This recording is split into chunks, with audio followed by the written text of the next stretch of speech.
Basketball fans, welcome back. So in the previous video, we talked about Group A, and in this one, we'll talk about Group B for the Afrobasket qualifiers for the men.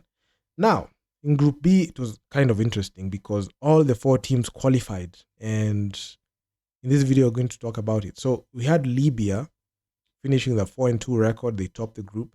Then we had Cape Verde and Nigeria; they had similar records, and this was actually funny because Cape Verde came out the gate swinging in the window one, where they went ahead and won 3-0. But in window three, they lost three. They went 0 for 3. They won three straight, and window three they lost three straight. In window three it was worse. Then Nigeria, it was funny because they started 0 for 3. Then in window three, the last window, which happened 2 weeks ago, they went ahead and won they went and won 3-0. So it was like an inverted record. And Uganda, they were able to sneak in, and with a 2-4 record, they were able to go ahead and qualify. So this, I must say, I can say it was the most balanced group because all the teams, this group in particular, Group B, showed you what happens when teams dominate and the ever-changing and fluid nature of the Afrobasket, because at one point you might think that you are safe, but you're not. And in 6 games, every single win counts. And looking at how the tides turned for Cape Verde in window 3, this was not looking good at all, and they lost 3 straight. And Nigeria having a very poor start, because looking at what happened in window 1, Nigeria, they had like off-court issues when it came to like their itinerary, their flight.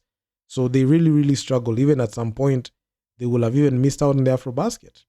And looking at even how the mood was at camp at window 1, it was all doom and gloom for Nigeria, and things were not looking good at all. But in window 3, they were able to turn it around, and they won 3 straight games and they put themselves on the map. And not only that, they were able to beat Uganda, Libya, and Cape Verde at that. So that was very commendable. Then Uganda, they just cracked in there with a 2-4 record. They didn't finish top 3, and this enabled them. The 2 wins that they got enabled them to qualify, because looking at what happened in Group A, Morocco went 0 for 6. We had Gabon going 0 for 6. Central African Republic were 1-5, and Kenya 1-5. So automatically, Uganda, even with finishing fourth with a 2-4 record, of course they're going to go ahead and qualify, because we had multiple 2 teams, Gabon and Morocco. They went 0 for 6. Then we had Central African Republic and Kenya finishing with a 1-5 record each. So Uganda were able to sneak in through. So their fate was determined in the last day of the Afrobasket qualifiers. And this was a feel-good moment, because at least we have a team from East Africa going there. I mean, Kenya really, my home country team really disappointed me, and I made multiple videos at the time talking about how they disappointed. But Uganda able to fix all that, and also South Sudan were able to do the same. And I really, really focus on those 2 teams most of the time. But I still focus on the others, but those 2 are the ones that I really, really closely monitor, especially Uganda, because they're just next door. So Libya, they're a team that played in the last window. They defended home court, and they're a team that I don't think there was like that thing that they were going to lose, because the first games they played in Tunisia. Then this one they played at home. They defended home court, and their crowd was just wild. So we had Mohamed Sadi, was that guy that was also monitoring.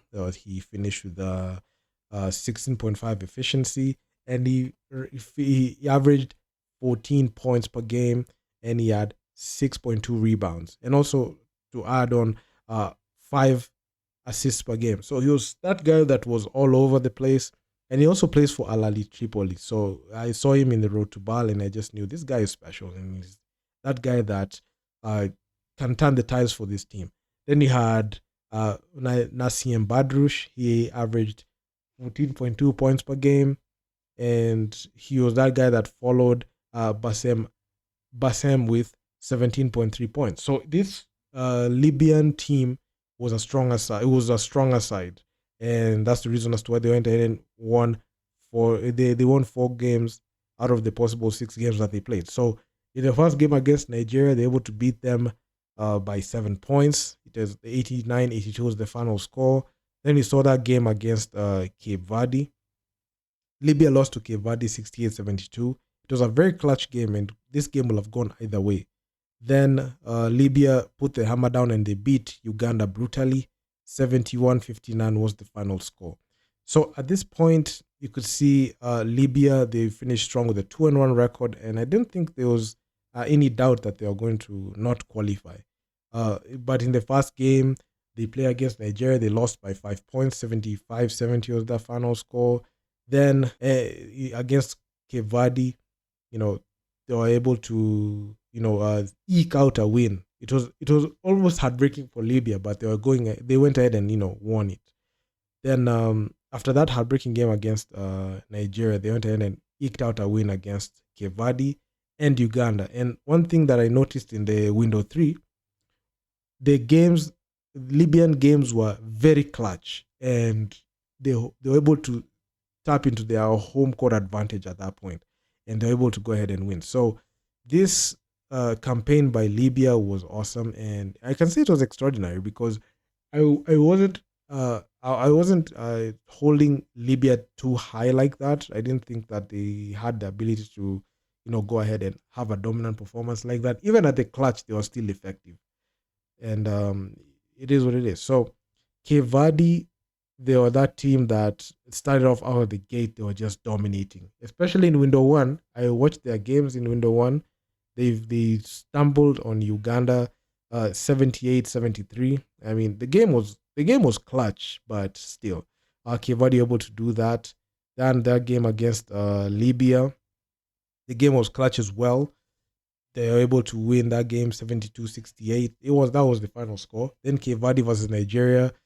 Cape Verde won that 78-62. So Cape Verde came out of the gate with a 3-0 record. So majority of the time when a team is up 3-0 like that, in the remaining games you just expect them to go ahead and just qualify by clinching with the first 2 games that they played, or even the first game. When they win the fourth game, that was the time that you might see that, oh, maybe they can go ahead and do it. But things didn't go so well for Cape Verde because they lost 3 straight. They lost against Uganda. This game was decided by 3 points. This game was decided at the clutch, and they lost this game. Cape Verde lost to Libya 82-80. So another clutch game that they lost. Then against Nigeria 77-62. So all the teams were able to avenge their losses to Cape Verde, Uganda, Libya, and Nigeria. So Nigeria, with a very bad start, they're able to fix things in the second window. And Cape Verde, funny enough, they had a tied record against Nigeria.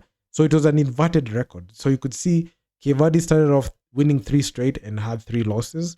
Then you had Nigeria losing 3 straight and winning the window 3 as they go 3-0. And subsequently having a tied record to Cape Verde. So Nigeria, their games were funny. They had issues, off-court issues, that led them to really, really struggle in the first window. But that did not stop them, because in this window 3, they were able to right all the wrongs in window 1. So the games that they lost they lost to Libya. Nigeria lost to Libya. They lost to Uganda, which was something that I must say it was expected, because the camp was just on disarray, and they lost to Cape Verde. So this time, at that point in window 1, Nigeria were just unprepared. Even I saw in the post-game presses where they had the players saying that the Nigeria Federation really, really neglected them, and they did not take care. They didn't make sure that they had a very good training, and also the flight. Everything was just in disarray. But they were able to right all their wrongs in game 3, not even game 3, but window 3, in the 3 games that they played. They went ahead and avenged their losses to Libya, Uganda, and Cape Verde, and they subsequently leading them to have a tied record with Cape Verde. So the qualification did not stop there, because Uganda were able to sneak in the end, with a 2-4 record, they were able to go ahead and also qualify. And Uganda were able to qualify and be able to go ahead because we had two teams finishing with 0-6 records, that is Morocco and Gabon. Then Central African Republic and Kenya had 1-5 records. So it was easy for Uganda to go ahead and qualify. Had they had like a 1-5 record, it will be a point differential will be checked and another team will have gone in, but Uganda were able to secure that, having won 2 games. And even finishing fourth, they were still able to qualify. So Uganda, they lost to Cape Verde.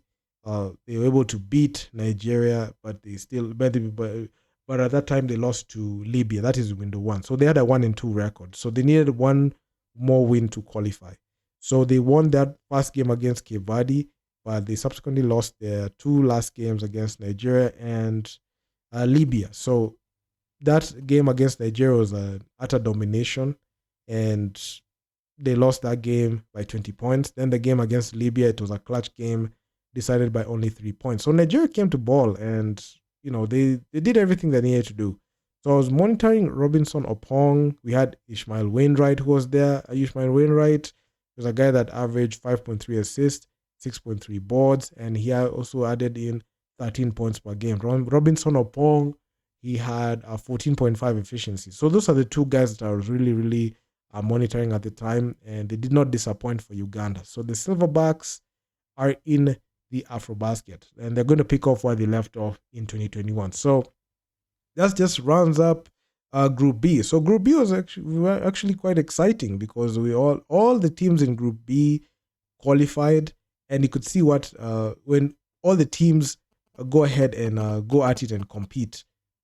It's anyone's. It was anyone's game in Group B. So it was not as decided as and definitely as Group A, because see Group A we had 3 strong teams, but Group B all the teams were solid and no team was letting up. Even with a losing record, a team will still go ahead and compete. There's that whole situation where a team, when they notice they have a losing record, they kind of like let the games go. But this one was different in this group. So this group was very exciting to watch.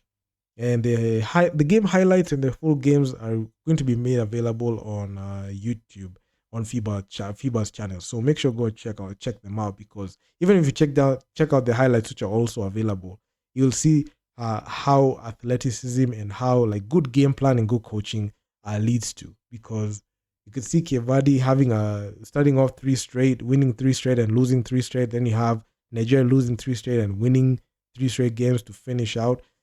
Tells you like anything can happen in the Afrobasket group. So that's just about it for Group B. So do drop me your comments down in the comment section what you think about this Group B.